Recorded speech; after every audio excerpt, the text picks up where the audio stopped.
Notre expert nous parle aujourd'hui des réseaux sociaux professionnels dans la stratégie de recherche d'emploi sur le continent. Alors, chercheurs d'emploi, à vos marques, prêts, partez. En ce qui concerne le premier point, donc le Web 2.0 dans la stratégie de sourcing des entreprises, ce qu'on peut dire, c'est que d'abord les entreprises ont, dans le cadre d'un recrutement, plusieurs choix qui s'offrent à elles. Le recruteur peut soit recourir à la presse écrite, une source suffisamment utilisée pour ce qui concerne donc la collecte des candidatures. Vous avez aujourd'hui Internet, on a Internet donc, qui joue un rôle essentiel dans la stratégie de sourcing. Et Internet, avec plusieurs compartiments, plusieurs aspects aujourd'hui. Vous avez sur Internet ce qu'on appelle les job boards, ensuite les sites Internet des entreprises, les portails de recrutement, et puis les réseaux professionnels, les réseaux sociaux professionnels. Avec l'évolution d'Internet, on n'a plus besoin d'être un spécialiste en informatique ou en système d'information pour pouvoir créer du contenu et partager le contenu avec les autres acteurs.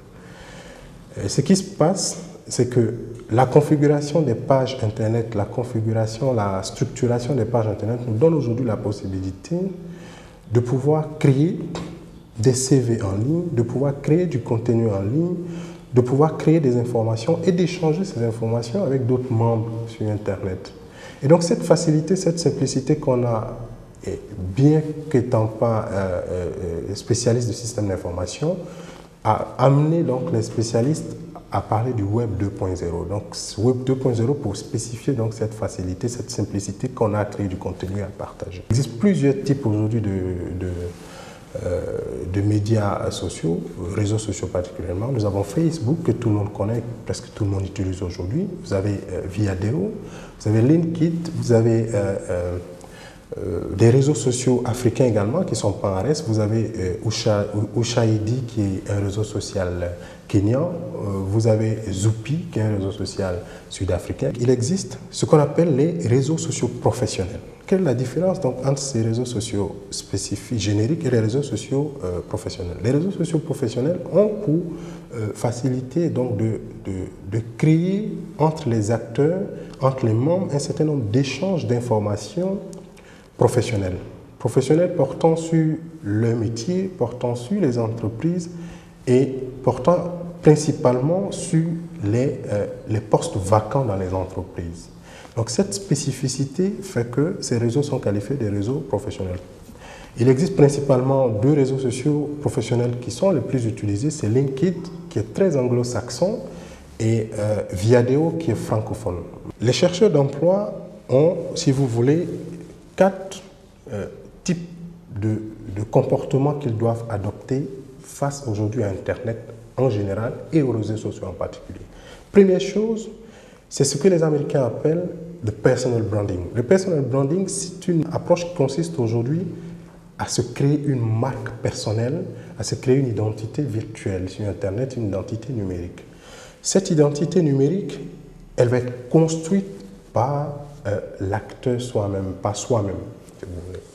Et comment est-ce qu'on va s'y prendre? C'est simple, il faut, à partir de son projet professionnel, qu'on bâtit son projet en termes de carrière, on va identifier ses points forts, ses points faibles, donc on va faire une introspection sur soi-même et on va essayer d'identifier des points qu'on va valoriser, qu'on va mettre en avant.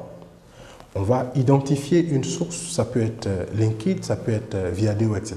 Et on va bâtir son identité. On va créer des contenus. Ça, c'est la première des choses. La deuxième des choses, c'est qu'il ne suffit pas de créer une identité virtuelle, il faut être capable d'être proactif, d'être actif sur le net. Être proactif sur le net, cela suppose que lorsque vous avez créé votre profil personnel, donc votre identité virtuelle, il faut être capable de rentrer en interaction avec les autres acteurs, les autres membres du réseau que vous partagez.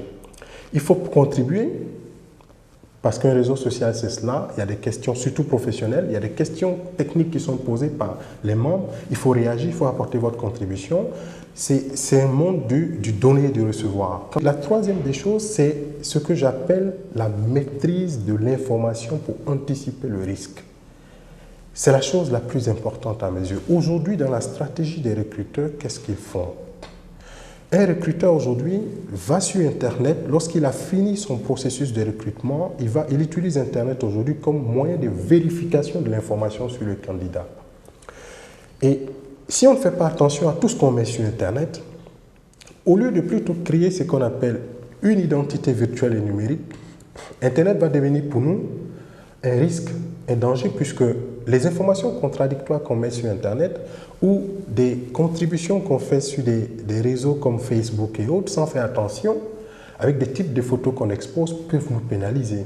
Donc dans la recherche du recruteur, il peut tomber sur des informations qui peuvent faire couler toute l'image qu'on a pu bâtir, tout le travail qu'on a fait dans le cadre du recrutement. Et ça, c'est pas bon pour un candidat. C'est à cause de cette situation, à cause de ce point-là, que le candidat devra essayer de contrôler toutes les informations qu'il met sur Internet.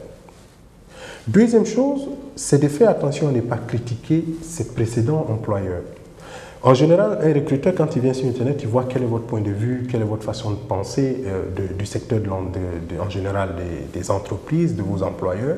Si vous avez des contributions personnelles, il faut les faire ailleurs, pas sur Internet. Parce que tout ce qui se fait sur Internet laisse des traces. Et pour cette raison, l'acteur, l'internaute, chercheur d'emploi, a aujourd'hui intérêt à essayer de contrôler, à maîtriser l'information.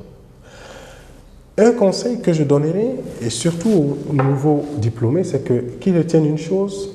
En général, les réseaux socio-professionnels ne sont pas des sources de recrutement pour juniors. C'est des sources de recrutement pour seniors. Aujourd'hui, pour tout senior, tout consultant qui veut se créer des opportunités, LinkedIn Viadeo constitue aujourd'hui une plateforme, un site internet très intéressant pour pouvoir se réseauter, pouvoir créer des opportunités d'emploi et des opportunités d'affaires.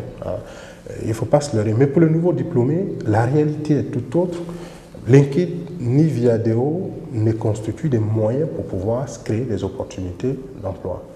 Par contre, et ça, nous avons conduit une étude dans ce sens d'ailleurs qui nous a permis et qui nous a permis de comprendre certaines choses et qui nous a révélé que la réalité africaine reste tout autre.